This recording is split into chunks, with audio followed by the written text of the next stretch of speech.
And we are live. Hey, everyone. This is Andy Hall, and with me is Paul Duncan of the Out and Abouter. You see what I did there in the background? It's all scenic. You got Very some nice blue sky, some clouds, not threatening clouds. We don't want to scare anybody off. Paul. Absolutely. Yeah, absolutely. Not at all. That looks a lot like an image that I've used a couple of times over the years. There's that great clear-cut line of the Canadian-American border that is popular. Oh, right. Well, you would know about the Canadian border, sir, since you were once a Canadian. Yeah, that's right. Still I am. No one else has given me a passport. I'm proud of it. Sad to say it's been 14 months since I've been on home soil. That's much longer than I thought it would be, but coronavirus played a role in that. Well, at least you're not here in the States. But I think we're getting ahead of ourselves. We should talk about the brilliancy of Paul Duncan and the Out and Abouter. Now, for those of you watching, you may not be totally acquainted with Paul Duncan's satirical site, The Out and Abouter. However, you may have seen some of Paul's memes, and I'm going to share like a couple of memes right here, Paul. And and so here's one you made recently. Man specifically elected to keep people from other countries out of America succeeds only in keeping Americans out of other countries. Yeah, that seems to be oddly fitting in today's world. Isn't it brutally ironic? And certainly not to make light of all of the difficulties that people have gone through and are going through right now with this. Just it seemed particularly jarring that through in my opinion, mismanagement on Trump's part, he ended up in the end, at the moment, mostly isolating Americans to America rather than keeping out the people he promised that he would. Oh yeah.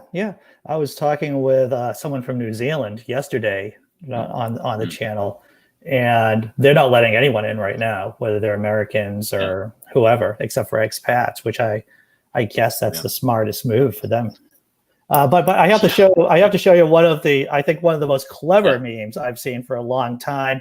I don't know if you can guess which one this is, but you know my dark sense of humor, right? So I do. I think you'll be able to guess that it's this the Goya. one. Yeah. I thought you might like that one, Andy.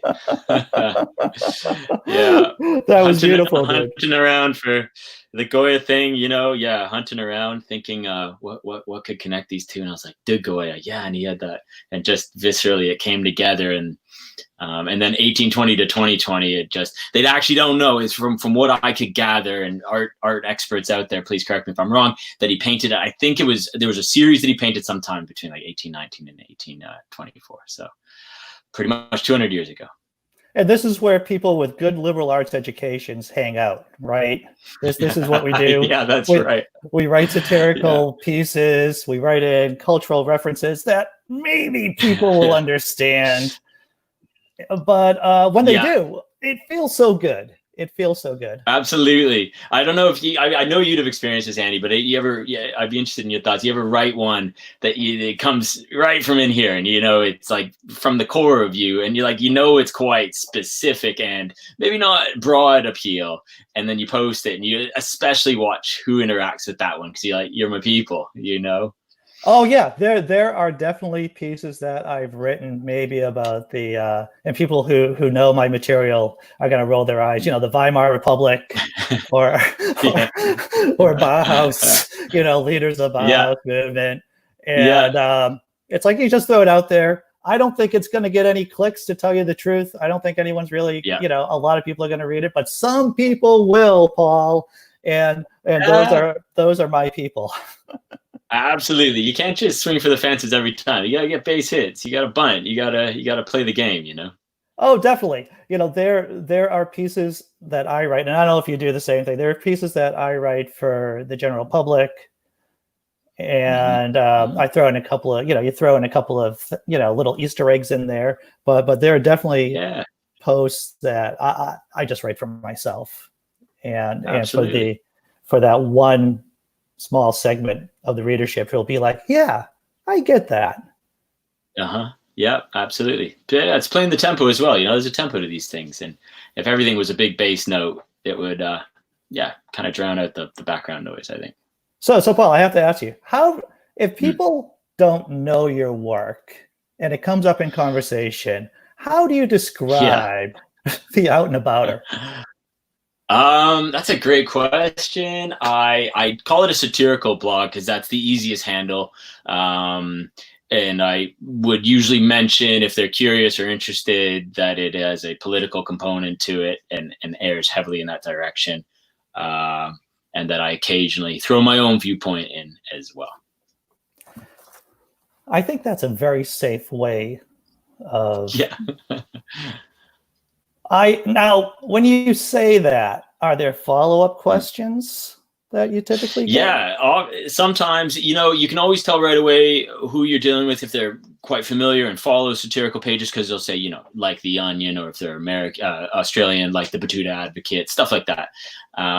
If they are, if it's clearly not on their radar, not everyone on social media, not everyone in the modern milieu of satire, you can just see their eyes kind of glaze, and they may kind of go back to high school. You can see flashbacks to Mark Twain, somewhere back in there, and and fair enough. I'm not sure many people, even those writing satire right now, really know what satire consists of at the moment. It's a pretty open field. I see the term being applied pretty liberally. But in any event, I do often get follow-up questions and queries as to why I would do that. Are there pieces of satire that are officially labeled as satire, or people call as satire, that you kind of shake your head and say, I don't think that's satire? Yeah, absolutely. I mean, I think, and it's something I do myself as well, I think a lot of what the Onion, the Beaverton, the popular sites do really well is provide a facet for reframing things with just a tiny little edge on it. The headline is effectively, and you'll see it in the comments, everyone saying this isn't satire, because it isn't. It's a factual thing that has happened, and they're just rejuxtaposing it slightly by saying, let's say the thing that other people aren't saying, and making it just so obvious that it is almost humorous, that is so, this event that's happening, this person in the public eye, is being ridiculous. Right. I don't think that's technically satire. I think that's just reframing. Sure. And what I like about your pieces is that I look at them and I go, oh, this is satire. It is satire. I don't know what because I'm a narcissist, I'm going to bring it back to me for a second. I don't know what I do, really. I don't think I understand completely what I do on a day-to-day basis, which isn't that surprising when I think about it. But I think in my best, but I think that in my best moments, I do satire. Absolutely, you do. Yeah, I see it all the time. You're using that Iceland reframe as a sort of a country that has been held up as a nation that runs in a good fashion, and then you'll use that as, like, people in Iceland have banned whatever's going on. That's definitely satire in my book. That's good. Yeah. For an example. Right. I think. Do you ever feel lonely doing what you do in terms of satire? Yeah, absolutely. Absolutely. It's not a collaborative approach in most respects. I tried a couple of projects over the years, but for intents and purposes, as I'm sure you have found as well, it's a one-man. It's easiest, certainly, I found it, to operate as a one-man show in the written genre. Otherwise, you do become a bit more of an editor, which is fine. But if you've got your own things you want to say, I would say, loneliness is definitely part of the satire gig. Right. I want to say hello to some of the people in the chat. I have some Brainbug, who does this great channel on bugs. Surprisingly enough, Paul Camish, and of course my buddy Chris from the Daily Morning Atheist Show, where I co-host on Tuesday mornings. Great group Excellent. Of people, definitely. So, do you ever have difficulty with tone of your pieces, like do you ever find yourself going, okay, so talk about that? Absolutely. I mean, if you're dealing with something that's touchy, if you're dealing with something that, a school shooting, the Iranian situation, when that plane crashed, obviously COVID aspects of it. There are real people out there who are really hurting. Children, child migrants being separated from their parents, and tone is immensely important. And I think the number one reason why these pieces do take a little time to put together is you do not at any point want it to seem like gratuitous or finding humor. This has to be for a political and important reason. This has to have a point. It can't just be for laughs or clicks, So yeah, I think tone there is massively important. And that's what distinguishes, I think, in my opinion, when I'm reading and come across a satire site, a clickbait site from a site that's trying to promote a political view. Right. Do you get accused of being clickbait? On occasion, I'm happy to say not too much. But yeah, it's happened. It's happened for sure. Yeah. Yeah. You cannot help that. No. Because if you get large enough, right, or even if you only have a viewership of 5 people, there's going to be someone who goes, I don't get it. And I think it makes me angry too that I don't get it. Absolutely. And I don't know, I'd be interested in what's going on your sites, Andy. I'm really noticing a real uptick in the vehemence of commenters. I'm used to it over the years, but I really do see the Justice of 2020 taking place in the comment threads. Are you finding the same? Yeah, well, you may not have heard this, Paul, being that you're in England right now, but the United States of America, notice how I didn't say America. Yeah. The United States of America, right. It happens to be, this is an election year. I don't know if you might have heard about that.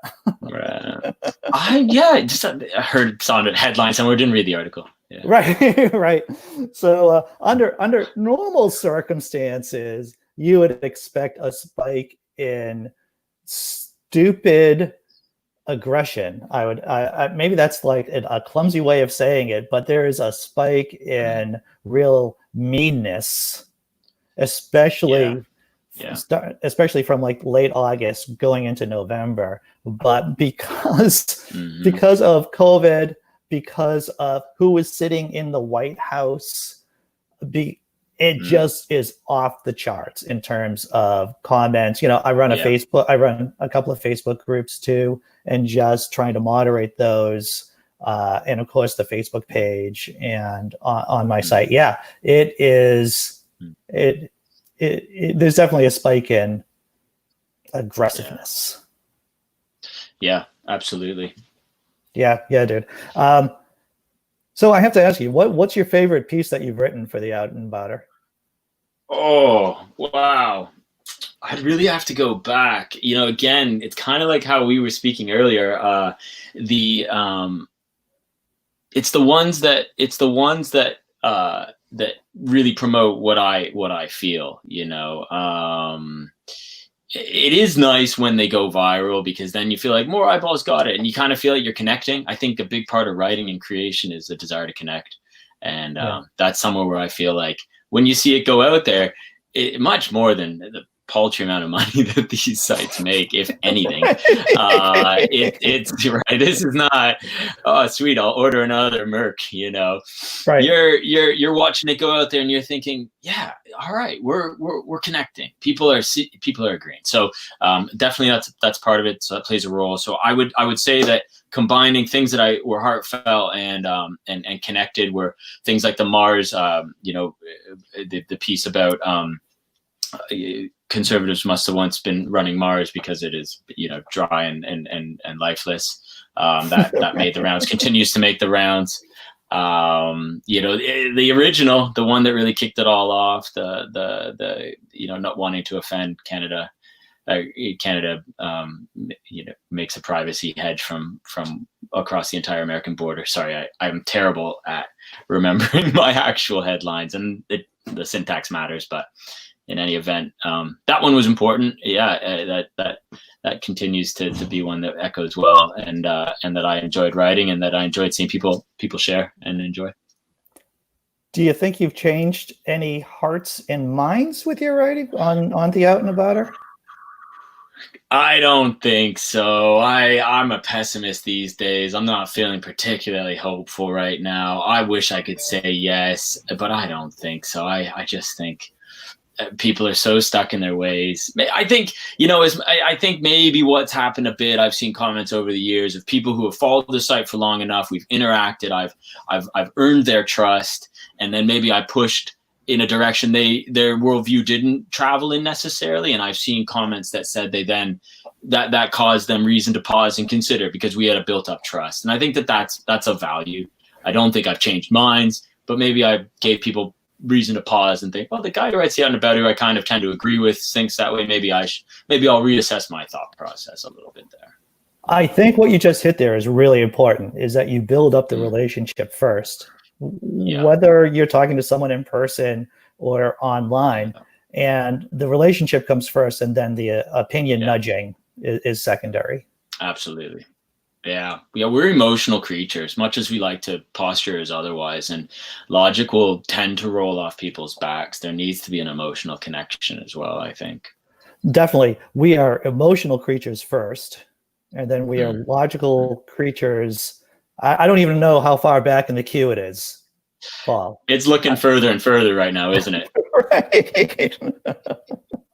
Yeah, unfortunately.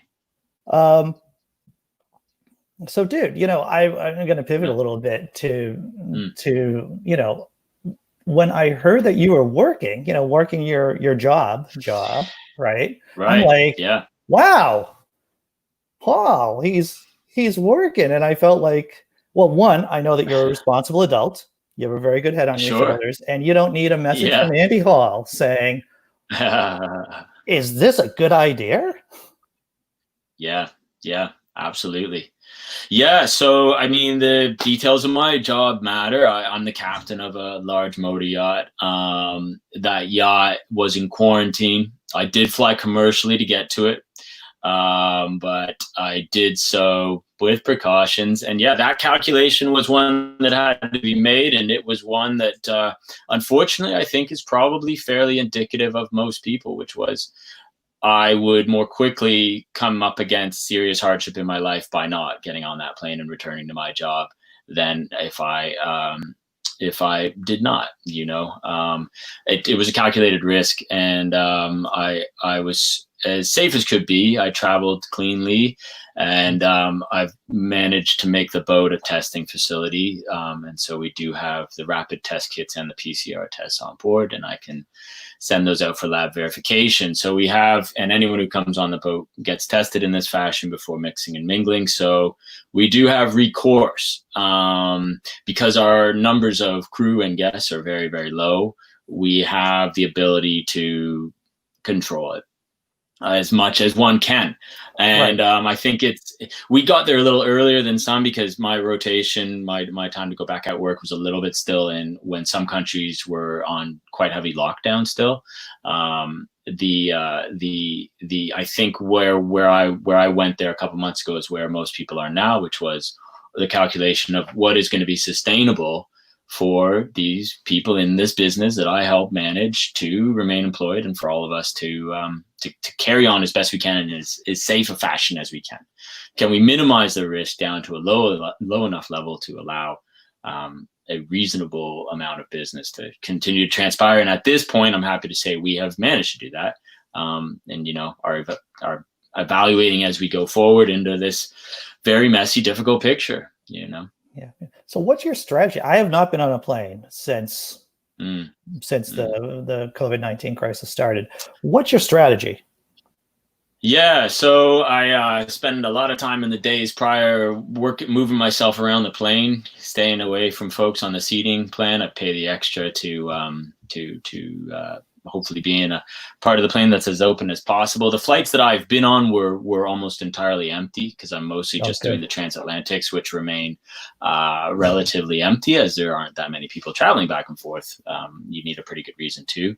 So that's in my favor. Obviously I'm masked the whole time other than when you get the food.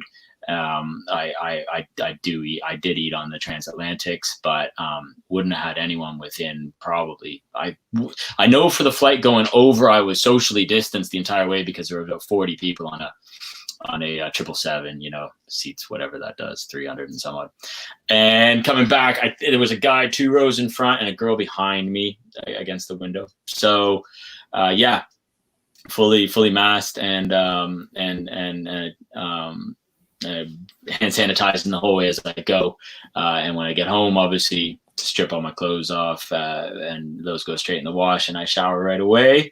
And I did travel with a rapid test kit, which I took a number of days after. And I've been self-isolating here in the UK for the prescribed 14 days. A little bit confusing here as a seafarer. I don't technically have to in the UK, but in England, that allowance wasn't being given. So in any event, it's easy for me to self-isolate here in the countryside where we live. So sure, that's what I've been doing. On the plane, is it mandatory for everyone to wear masks? Yes, on the flights over, I don't believe it was. That was in early May. On the flights back, it was. And in fact, the guy in front, the fellow 2 rows in front, kicked up a stink about it. He wasn't happy. Said that it wasn't to the science. After pressure from the crew, he said, and I have asthma, but it did seem like that was an afterthought, because you'd have thought he would have led with that. He seemed mostly just, to be honest, it was quite sad. I more than angry or anything like that. It's just sad to see. He was a fellow in his probably early 70s, and I just thought, oh, this man just seems uncomfortable and uncertain of what of where the world is right now. He just seemed in general anxious and didn't want to wear a mask. He did, but he didn't want to. You know who I feel bad for are the people who are on the airplanes, who are working the airplanes, the stewards, stewardesses. Absolutely. And the pilots, because you have to get out of that cabin at some point. And yeah, absolutely. Yeah, and I think that's a great point. I think that's a big one that's come up a lot, is wearing the mask is efficacious. It does help. That has been shown. And even if you don't believe in all that, it is a way of paying respect to the people who have to work in that environment. They are there all day, every day, be it in a grocery store, be it in a pharmacy. Wear your mask. How hard is it? I mean, I slept in mine on the transatlantic. I didn't even notice. You just get used to it. Right. The biggest inconvenience I have while wearing a mask, and this is only when I grow my beard out far, and that's the whole beard to mask itchiness issue. But that's that's resolved pretty quickly. Yeah, absolutely, yeah. So where do you go when you're on the yacht? Do you just cruise around the Caribbean, or what? Where do you usually travel? Well, that's an interesting question. This time of year, normally we'd have gone to the Mediterranean. I rejoined the boat in the U.S. Virgin Islands, and that was a decision that we ended up making to not go to the Mediterranean this year. We decided to stay in the Caribbean. The rates were nice and low there, and at the point that we needed to make that decision, which was sort of end of May, it was still a little bit uncertain how things were going to look in Europe this year. So we stayed there. So I was in the Virgin Islands the entire time I was on board. Yeah. So I'm going to express some of my American-centric ignorance. I know that there are the American Virgin Islands. Yeah. And I'm going to take a stab at this, Paul, for double jeopardy. I'm going to bet it all. There are also the British Virgin Islands. Correct. Yeah. Sadly, no Canadian Virgin Islands, much to our chagrin. Don't know if you know, Turks and Caicos apparently at one point was for sale, and there was talks with the Canadian government, which, as a Canadian, many of us, I think I speak for most, would prefer if we had made that deal, whatever it took. That would have been pretty sweet, dude. Yeah, nice islands. But yeah, interesting you bring up the BVI, British Virgin Islands. They are shut until September, except for repatriating residents and essential workers. So yeah, very, very stringent lockdown. And you can understand why those islands are reacting that way. A lot of them have very small hospitals, and they have the ability, much like New Zealand, to shut it down and watch cases dissipate it or stay at zero, depending on when they instigate it. Right. When you were at the in the Virgin Islands, did you see Americans acting badly? Not too badly. It was interesting. The local islanders, and I had a number of conversations with locals and with the crew about why that is. They were responsible. Everyone followed the rules very well. Masks, you had to wear a mask in taxis and in all places of business. Beaches were closed early over July 4th weekend, for example, this kind of thing. And it was followed, as far as I could see, with great adherence. And I think a big part of it is it's a small village there. So, they did have 6 deaths. They've had 6 deaths so far. A lot of those folks would have known the people who died. It was mostly older folks. And so there is a feeling of responsibility. And I think one thing we lose in the big cities and in the big countries is this feeling of anonymity. Who's it really hurting? I want my life back. I want my freedom back. This is something you hear voiced. And I'm not going to see the people who this may theoretically affect is a line that I've seen people taking. And on the smaller islands, I don't think that is a sustainable viewpoint.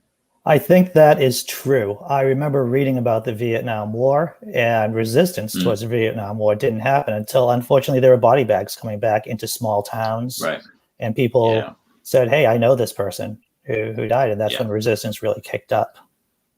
Absolutely. And this, sadly, I think the same with the second wave / first wave recurve. It'll take a toll, and you'll see public movement again when it starts to affect a substantial amount of people. Be 1 degree apart, 1 degree of separation away from someone being ill. You're right. It will take that 1 degree of separation. Yeah. I have to ask you, I have no idea what's going on in Britain. Besides, you have somebody with bad hair leading the country. Yeah, that's right. Which is weird that we would both have leaders with somewhat similar bad hair. Strange, isn't it? Yeah, absolutely. So Boris, and he got sick. He caught COVID. I bet you saw that. Oh yeah, hard to miss. And I felt for him. Obviously, you don't want to see anyone suffering, because he not only caught it but had a very serious case and ended up in the ICU with all of the bad prognoses that can bring. So Boris, I don't think there's a lot of praise for his handling, not that I have seen, but I do not see the disappointment that I see in America, and that's, I think, for a variety of reasons. I think that they still had a high death rate, but there was less ossification. There was less, this thing's going to go away. There was less of this sort of deny that it even exists. So while it was ham-handedly handled, it wasn't. I don't think the levels of incompetence were as bad. Sad to say. Well, my friend, America goes big or goes home. And if we're going to do something really badly, we're going to ace the test on that. That's it. Yeah, that's right. Cognitive and otherwise. Right. We've been undermining science and math education here for decades. And this is our payoff. This is a big payoff right here. Isn't that the sad situation? I'd like to call Massachusetts, the state that I'm in, we're like the Norway of America, of at least the United States of America. We don't have the oil wealth of Norway, of course, but in terms of our, test scores and general idea that, hey, maybe everyone should have health insurance. I'm just lucky to be here. It isn't like I moved here, I grew up here, and it was just a fate or luck. Absolutely. I know the feeling. Yeah. So you have kids, wife? How are they doing? I got, they're doing well. It was a long lockdown. They have not gone back to school. There was an option for my daughter, but my son couldn't go. And even my daughter's situation was, there was quite clearly not going to be normal school. And she's only in what we would call kindergarten. So it seemed unnecessary stress.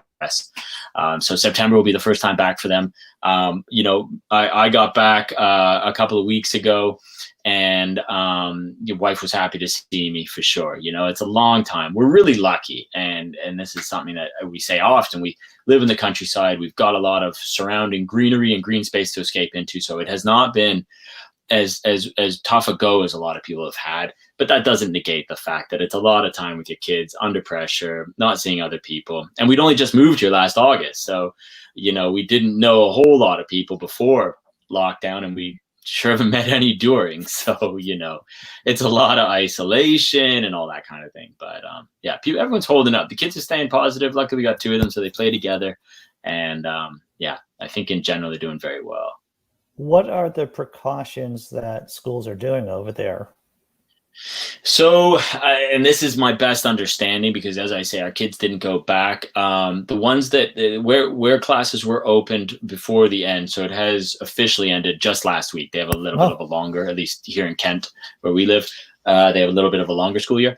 They were keeping kids together in a particular group. I believe you had to say that you were coming back, and if I recall correctly, the classroom was about half capacity, and if more than that was exceeded, they had to then find another classroom and another teacher, because not all the teachers can come back, and that's an important part of the discussion. You know, many of them are shielding for. You know, my son's teacher found out she was pregnant midway through COVID. So then, you know, she needed to be shielded. Many other reasons, of course, as well. So they got to find teachers. They got to find enough room in the schools for there to be about half capacity. They were doing that.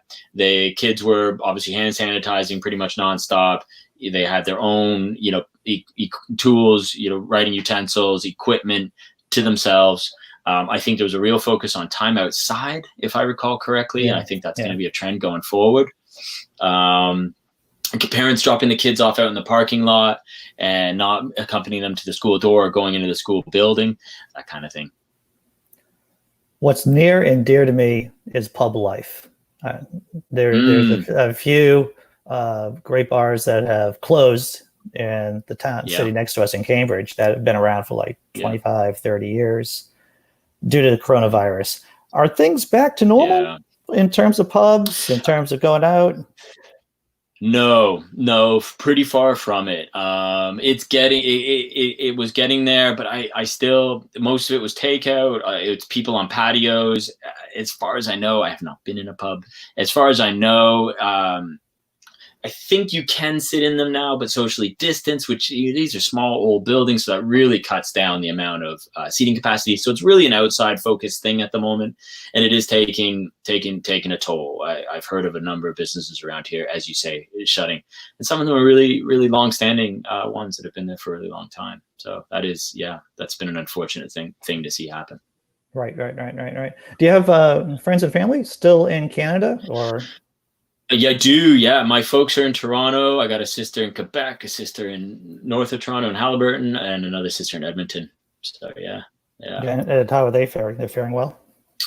Yeah, well enough, you know. I mean, it's still pretty much locked down. Quebec, the kids were going back to school, but are now on break. My folks haven't seen their grandkids since, I think it's February, give or take. I think they're first going to see them in the next, few weeks and months. With precautions and the rest, but none of us have lost our jobs, and I think this is a theme that we're really going to see going forward. I was talking with my family about this very thing. I think that means that we are on the other side of a line, as it has fallen so far, of between the haves and the have-nots. This is going to punish people who already didn't have very much. They're the ones who are feeling that they didn't have savings. They were in more precarious work positions, 0-hour contracts, as they call them here in the UK, people working temp and the rest. They are the ones who are going to feel it immediately. And I think a lot of people who fall on the other side of the line are so far, not feeling it. And I think that's a tragic reflection of where we stand as a society. It is a sign of how the issues that was already going on in society in terms of income, unfairness, and just how people were living their lives. And you're right, the COVID crisis has just exacerbated all those problems that we had before. Yeah, absolutely. Yeah, it's holding up a real magnifying glass and is amplifying itself, the inherent weaknesses in the system. Right. Are there any, here in the States, we have movements, of course, like Black Lives Matter, which probably actually wouldn't be as popular as it is now if it wasn't for COVID-19, if people weren't just generally angry and then all of this other stuff is going on too. Are there any reform movements going on over there in responding to COVID-19? Good question. I am sure there are, and I'm embarrassed to say I'm out of touch. I'm not so up on UK politics. I have seen, there was already quite a movement to adequately fund the NHS. It's another one of those universal healthcare systems gets lauded, but has been, decapitated or eviscerated, better word, over the last decade of austerity, decade plus. And so I know, especially with, people like Boris Johnson being at the hands of the NHS, owes his life to it. There's a lot of hope that he's going to have a little bit of a change of heart in how he's been treating it. And there is a really significant movement to see that funded. BLM did have a lot of resonance over here as well. There's obviously longstanding racial injustice here in the United Kingdom as well, in many different levels that you could discuss that, but particularly as the BLM movement is geared towards, Black men suffering, disproportionate amount of stoppages and violent treatment at the hands of, the law. So that has resonated here as well. Those are two main facets that I've noticed in play. Sure. I remember hearing about the I forget his name, of course, the statue or the monument of the man who made a ton of money during slavery and the slave trade, getting tossed over here. Over there, over where you guys are. Blake? It sounded like a very English name, Paul. You might be surprised about that. Could it have been Drake? It could. Okay, maybe. He just made a ton of money off the slave trade and, contributed money to the community, of course. But his statue ended up in the harbor, basically, which is fine over here. Yeah, in Bristol there, you might be thinking of. Bristol, that's honestly, it. Yeah. I did notice that as well. Yeah, there's been a lot, there's the same issue here with the recognition of characters who through the prism of time don't stand for what our current values are. And that is a big discussion here as well. And it has, unfortunately, it's become a very similar to America, a triggering issue where you did have, counter protests of, the United UKIP type supporters, people who adhere more to the Britain first kind of mentality, which is very similar to the America first mentality, showing up to defend the statues and use it as a pressure point for, racial violence effectively. So tell me if I'm wrong on this. Is Britain first really just code for England first? Yeah, good question. No, I'm sure there are tenets of the movement in Ireland, Northern Ireland, and Scotland and Wales. I have no doubt there's resonance of anti-immigrant feelings in those areas as well. Right. One of my questions. Colston was the Bristol statue. Oh, what was his name? Sorry, I meant to look it up. Edward Colston. Edward Colston. Right. Yeah. Now at the bottom of the harbor, from what I understand. I have this question I wrote down: Brexit ? I don't think I know what's going on. I wonder if anyone knows what's going on. 3 exclamation points. Yeah. The second bit. Right. I mean, this is the crazy thing about 2020. This was supposed to be the real scare body for the UK, the EU. This was, and it's an afterthought, and that tells you the depth to which coronavirus has shaken our entire system. With that, it also provided a convenient, and not convenient, but it was genuinely very difficult to have the meetings. Obviously, everything in flux, and it was as good a reason as anyone needed to say, let's just keep kicking this down the road. They are in discussion. I don't think they're going well. The same issues remain: the Irish backstop, the who has rights to stay on which side, British expats in the EU expats in the UK. These things are very, very thorny issues. No further movement on those, as far as I'm aware. Yeah. Yeah, that's been my impression too. Whenever I have a Brit on the show on my channel, I'm like, the backstop, is it gonna be in the water? Is it gonna be on the land? Because if it's in the water, it seems to be like just giving Northern Ireland to the Republic over time. Yeah. Because that's the de facto border. But you know, of course, the fear here, being an old guy that I am, it's mandatory for me to point out how old I am in every single broadcast I do. Yeah. But I remember the bad old days during the Troubles over here in Boston, and there'd be, you know, bars in Boston with contribution jars to the IRA. You just go into a bar in Southie or something, and crazy stuff that things could. I think one of the most darkest pieces I ever wrote for my blog, and this is one of those pieces for me, was Northern Ireland committing suicide due to the potential problems of coming down the line. Yeah, absolutely. It's a thorny old issue over there, and it hasn't gotten the current pressures on it are not good. It's taken it back to where it has been, unfortunately. Yeah. So, dude, what are you working on these days? Besides, I mean, you're doing a lot, right? Your dad, you're sailing, you're flying, and what appears to be like a hermetically sealed suit of lotion. Yeah, you're doing completely. I'm in a giant hand sanitizer bottle. I just poke my head at the top. I think that's a great idea. I think that is something that everyone should have, to tell you the truth. With aloe, so I'm not too dry when I. Oh, right, dude. Because the worst thing you want while protecting yourself from a horrible virus is your skin to go dry. Bad skin. Yeah. Mad. And you're out in the sun a lot too, right? You're out in the sun a lot. I am. Yeah. As a captain, luckily I can mostly hide in the bridge, but yeah. Right. How many people in your crew? We have 13. Oh, 13. All right. So that seems, from my limited and naive view, 13 seems to be a manageable amount. It is. It's a great amount. There's some great management theory books out there that, I think at around 10 to 25 is kind of your prime operating team size. You get over that and you're getting into you needing multi-tiered levels of management. That 13 is grand. You know everyone. You can keep your finger on the pulse, but you got enough hands to help with any eventuality. Right. I imagine there's enough with 13 that there's some kind of redundancy in the system, so in case someone you got 2 engineers, 3 deckhands, 4 interior crew, 2 chefs, so you got backup on almost all the key positions. What's the most common problem you face as a captain on a yacht? Without incriminating yourself. yeah, exactly.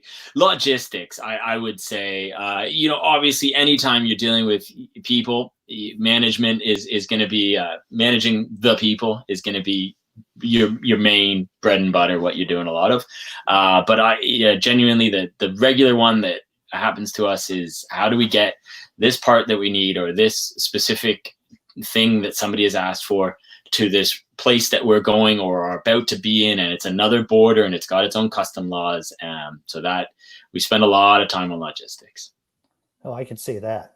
Yeah, I can see that. I've been watching this reality show with my girlfriend, Renovation Island, and nice. Oh, right, sure, and it's just remarkable, because I think they're in Jamaica, and and the couple bought this fixer-upper, and one of their common problems is logistics, getting supplies in on time, and that the things you don't think about.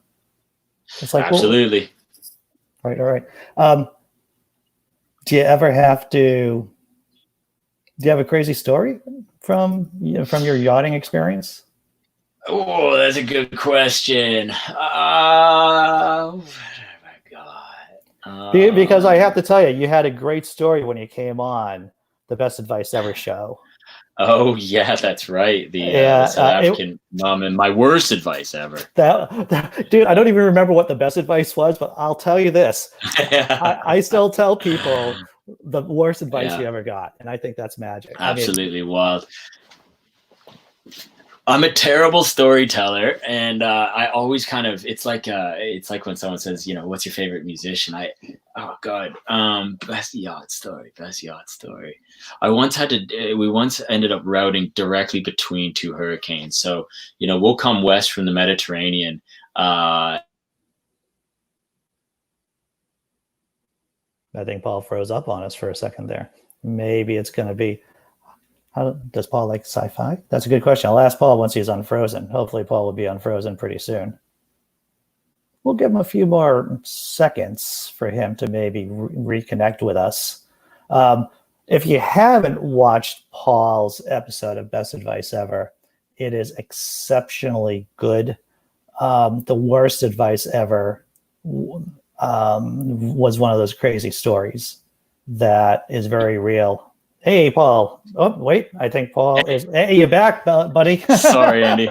Yeah, that was my cliffhanger. I was going between two hurricanes, and then that's showmanship, buddy. That's showmanship. You can't fake that. Yeah, that's right. Yeah, you can when your Wi-Fi is as unreliable as mine. Right. But yeah, it sounds more dramatic than it is. We head off into the Atlantic, and what we do is we keep an eye on hurricanes, and we continue ducking south if needs be. They roll off of Africa, so they're heading east to west, and so are we. And so we try and route ourselves in a manner. Occasionally, you may have to go right back on your reciprocal track and get away from them. We have enough fuel to do that. In this situation, we were pinned down by the remnants of a hurricane to the north of us. We didn't want to go that way towards Bermuda. We were kind of at that latitude and longitude, just south of Bermuda, and there was a rapidly forming, relatively unexpected and unmodeled hurricane that rolled off of the Caribbean. It did a little bit of damage to St. Martin and rolled out towards us. And then the decaying system north of us re-strengthened, and suddenly we were in a position of, with the projected models, the best thing to do was just keep going with all haste, basically. Right. And so yeah, that is a controlled situation. It's like being a truck driver, and you got a few options. They aren't great. You're going downhill. It's a snowy night. You gotta feather it in between two other big rigs without fish tailing as you go is maybe an analogy. I don't know. I want to stress we do it we have a guy up in Maine actually who keeps a specific eye on the weather picture for our boat, and we pay him to do this, and produces a bespoke weather forecast per day. And we have our own onboard models as well. So we take all this into account, and we do consult with meteorological experts. We don't just give it one of these and go for it. The old Captain Ron. If it's going to happen, it's going to happen out there, Andy. So Chris Mallard, the Daily Atheist, he asks if you like science fiction at all, if you're a fan of science fiction. Love it. And if you are, was raised on it. Okay, so he's curious about how a ship captain thinks of the job starship captains or space captains do. Does anything resonate with Jean-Luc Picard is the gold standard, isn't he? You know, Captain Kirk, come on, he's a bit of a cowboy. He's lucky to get out of there alive. You know, Picard, consummate capability, little bit of dashingness about him. You know, held the authority. I would hold him up as a great example of a starship captain.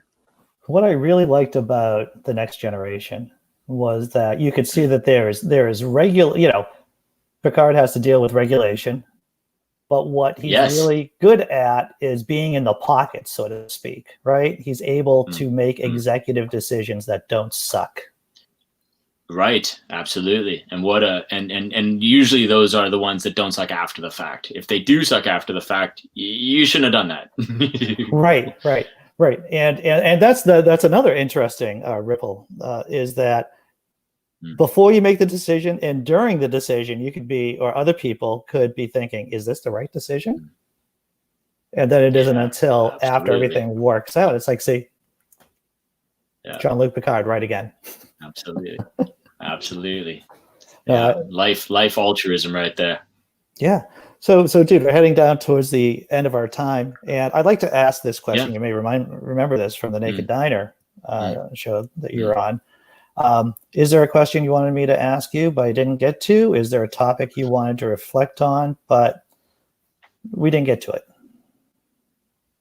A great question, Andy. You know, I before coming on, I was really hoping we would touch a bit on where the world is right now, that kind of edginess. That was definitely a big one. And yeah, no, I think you got them all as far as I could tell. You're a great interviewer, Andy, by the way. Dude, it is so much fun to talk to people that I like, that I respect their work. And to tell you the truth, this is one of the reasons how I'm managing the crisis is that, you know what? I get to talk to people who are intelligent, who are basically trying to make the world a better place. And this is good for my mental health, I have to tell you. Well, why'd you have me on, Andy? I don't understand.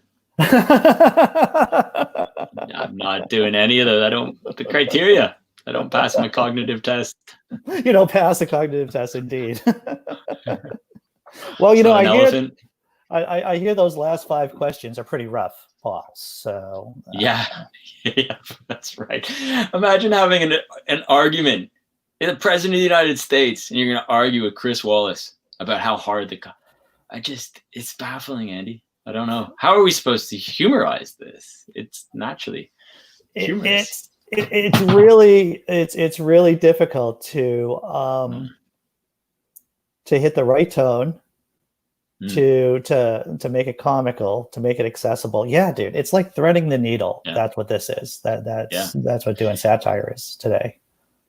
I've got a last question. I actually switched over comments because I could tell that is a thing here. And I see your man Paul Camish ask, I hope I pronounced that right, Paul. What do I think of flat earthers? Great place to finish up, because I think that to me, and I hope, Paul, that you are not one or related to any, I think that it really, I figure not. Yeah. It really speaks to where we are in this moment. There are people who will insist that the earth we live on is a disc.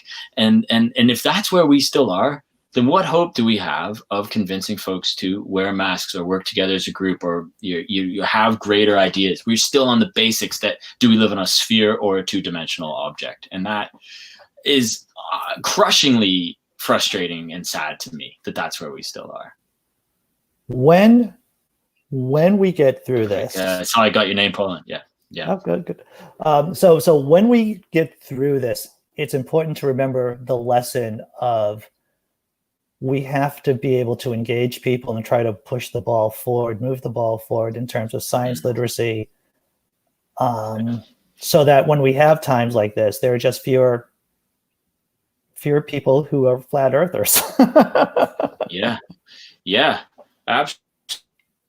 And trying to parse out and separate out this need that we have for intellectual creativity and flexibility, hugely important human trait, but not to the extent that we are going to spend a lot of time and energy arguing about whether we live on a sphere or a disc when we are clearly on a sphere. Clearly. There. Yeah. You know, I feel absurd even saying it.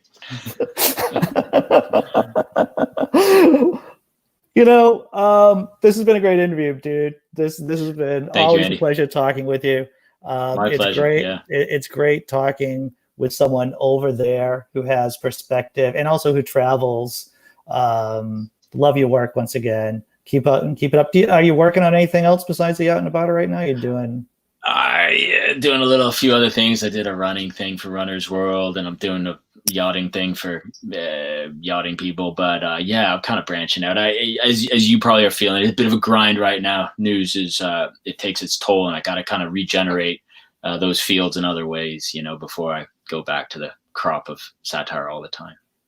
Wise. All right, dude. So hey, good luck, and take care. And thanks for everyone thanks for everyone in the chat too. This has been a lot of fun. Yeah. It's been great chatting with everybody. Yeah. All right, take care. Absolutely. Cheers, Andy.